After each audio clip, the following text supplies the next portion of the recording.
श्री गणेशाय नमः। किसी भी व्रत में कथा पढ़ना या सुनना बहुत ही ज़रूरी होता है। इसके बिना आपका व्रत अधूरा माना जाता है। तो इसी तरह सकट चौथ की जो व्रत की कथा है, 2-3 कहानियाँ हैं, लेकिन जो ज़्यादातर सुनी जाने वाली कहानी है वही आज मैं आपको सुनाने वाली हूँ। जिससे आप सकट चौथ के दिन आपको कहानी नहीं आती है तो उस दिन पढ़ें या फिर ज़रूर सुनें। सकट चौथ यानी गणेश जी का व्रत। इस दिन महिलाएं अपनी संतान के लिए व्रत रखती हैं और पूरे दिन निर्जल रहकर व्रत करती हैं और रात को चांद के आने पर उसको अर्घ और पूजा करके ही व्रत को खोलती हैं। इस दिन गणेश जी और चौथ माता की पूजा की जाती है। ऐसा कहा जाता है कि सकट चौथ का व्रत रखने से संतान को लंबी आयु मिलती है। सकट का मतलब ही संकट को दूर करना।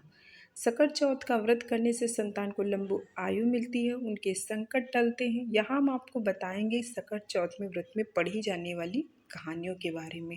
खास तौर पर ये जो देवरानी जेठानी वाली सकट माता की कहानी पढ़ी जाती है, और भी दूसरी तरफ एक बुढ़िया की गणेश जी की कहानी है।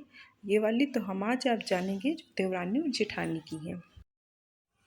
कहानी से पहले आप आपने तिल और फूल रख लें और उसके बाद कहानी सुनने के बाद उसी को ही हम पूजा में छिड़केंगे। आपके पास और भी कई लोग हैं तो उनको होकारी भरने के लिए बैठा लीजिए। सुनाइए जो भी घर परिवार वाले अपने बच्चों को। तो अब हम शुरू करते हैं। तो एक शहर में देवरानी जेठानी रहती थी। देवरानी गरीब थी और जेठानी अमीर थी। देवरानी हमेशा गणेश जी का पूजन और व्रत करती थी। देवरानी का पति जंगल से लकड़ी काटकर बेचता था। देवरानी का अपने घर का खर्च चलाने के लिए जेठानी के घर काम करती थी और शाम को बचा हुआ खाना लेकर जाती थी।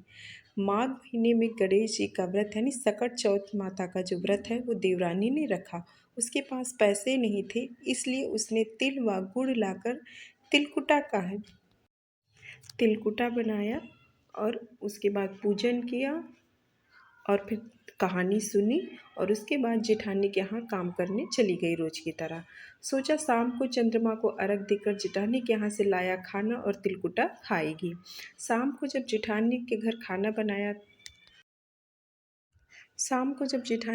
खाना बनाया तो उसकी जेठानी का व्रत होने के कारण सभी ने खाना खाने से मना कर दिया। अब देवरानी ने जेठानी से बोला, आप मुझे खाना दे दो जिससे मैं घर जाऊं। इस पर जेठानी ने कहा कि आज तो किसी ने भी अभी तक खाना नहीं खाया तो तुम्हें कैसे दे दूं, तुम सवेरे खाना लेके जाना। तो जेठानी की ये बात सुनकर देवरानी उदास मन से घर में चली गई। देवरानी के घर पति बच्चे सब आस लगाए बैठे थे कि आज तो त्योहार है, इसलिए कुछ पकवान आदि खाने को मिलेगा। लेकिन जब बच्चों को पता चला कि आज तो रोटी भी नहीं मिलेगी तो बच्चे रोने लगे कि आज तो कुछ भी नहीं मिलेगा। तो उसका पति भी बहुत क्रोधित हो गया और कहने लगा कि दिन भर काम करने के बाद भी वह रोटियां भी नहीं ला सकी। वह बेचारी गणेश जी को सकट माता को याद करते हुए रोते रोते पानी पीकर सो गई। उस दिन सकट माता बुढ़िया माता का रूप धरकर देवरानी के सपने में आई और कहने लगी, सो रही हो या जाग रही हो? वह बोली, कुछ सो रहे हैं कुछ जाग रहे हैं। तो बुढ़िया बोली यानी जो माता थी वो बोली, भूख लगी है, कुछ खाने के लिए दे दो। तो देवरानी जो है वो बोलती, क्या दूँ, मेरे घर में तो अन्न का एक दाना भी नहीं है। जेठानी से बचा कुचा खाना लाती थी, आज तो वो भी नहीं मिला। पूजा का बचा हुआ तिलकुटा छिक्की में पड़ा है ना, वही खा लो। तो सकट माता जो है ना, वो जो तिलकुटा बचा खुचा था ना, वो जो जेठानी के घर से ऐसे कहीं भी बचा हुआ लाती थी, वो माता ने खा लिया। और उसके बाद कहने लगी है कि अब मेरा पेट भर गया है, अब मुझे निमटाई लगी है, कहाँ पर निमटूं।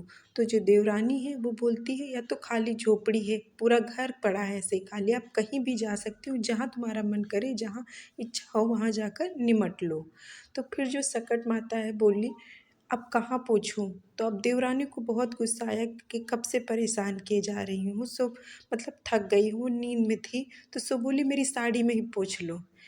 तो माता ने साड़ी में ही पोंछ लिया। फिर सुबह देवरानी जब उठी तो यह देखकर हैरान रह गई कि पूरा घर हीरो और मोतियों से जगमगा उठा, क्योंकि फिर अब उसके घर में कोई कमी ही नहीं रही। तो उस दिन देवरानी जेठानी के घर काम करने नहीं गई। जेठानी ने कुछ देर तो राह देखी, फिर बच्चों को देवरानी को बुलाने भेज दिया। जेठानी ने सोचा कल खाना नहीं दिया था, इसलिए शायद आज देवरानी बुरा मान गई होगी और नहीं आई है काम करने पर।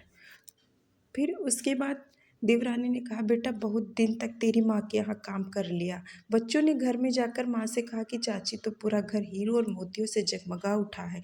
जेठानी दौड़कर देवरानी के पास आई और पूछी यह सब कैसे हो गया। तो देवरानी के साथ जो जो कुछ हुआ वह सब कुछ उन्होंने अपनी जेठानी से कह डाला। उसने भी वैसा ही करने की सोची, क्योंकि उसके मन में बहुत ही लालच था।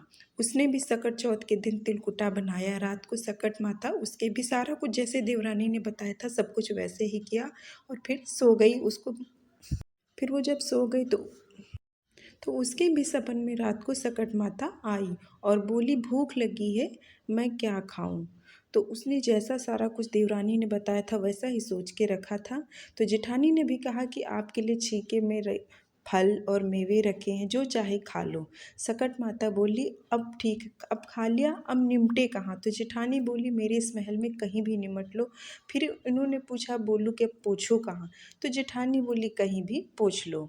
सुबह जब जेठानी उठी तो घर में खाली बदबू और गंदगी के अलावा कुछ नहीं था, क्योंकि जेठानी ने जो कुछ किया वो लालच के मन से किया था, खाली सोना चांदी हीरे जवाहर पाने के लिए। लेकिन देवरानी ने, क्योंकि उसके पास कोई चीज़ था ही नहीं, तो उसने बोला, लेकिन जो जेठानी थी वो लालच में आकर उन्होंने सारी चीज़ें की थी। तो इसलिए अब वो परेशान हो गई कि सारे घर में गंदगी और बदबू है। तो उन्होंने हाथ जोड़ा कि मुझसे ऐसी कौन सी भूल हो गई सकट माता से, क्योंकि उसको वही लगा कि जो देवरानी के घर में हो गया था वही हीरे जवाहर सारी मेरे घर में भी हो जाएंगे। तो वो फिर हाथ जोड़कर बोली, परेशान हो गई, इतना भी साफ़ किया नहीं साफ़ हुआ। तो फिर बोली कि हे माता, हे भगवान, मुझसे बहुत बड़ी भूल हो गई है, मुझे क्षमा करो। तो इस पर माता जो है वो कहती कि तुमने देवरानी से जलन के कारण जो तूने किया है ना, उसी का फल, लालच में आकर, स्वार्थ में आकर तूने ये व्रत, ये पूजा सारी चीज़ की है, तो उसी का फल तुम्हें मिला है।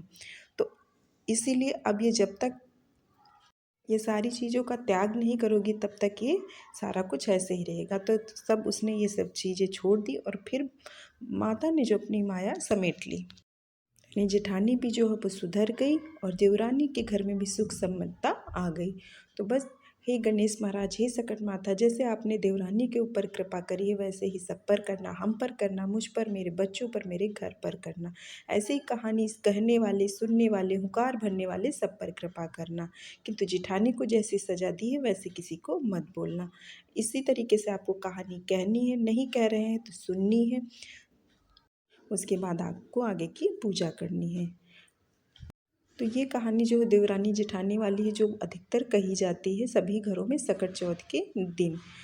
तो प्लीज़ वीडियो को लाइक, चैनल को सब्सक्राइब कीजिएगा। मिलते हैं नेक्स्ट वीडियो में, तब तक के लिए थैंक यू।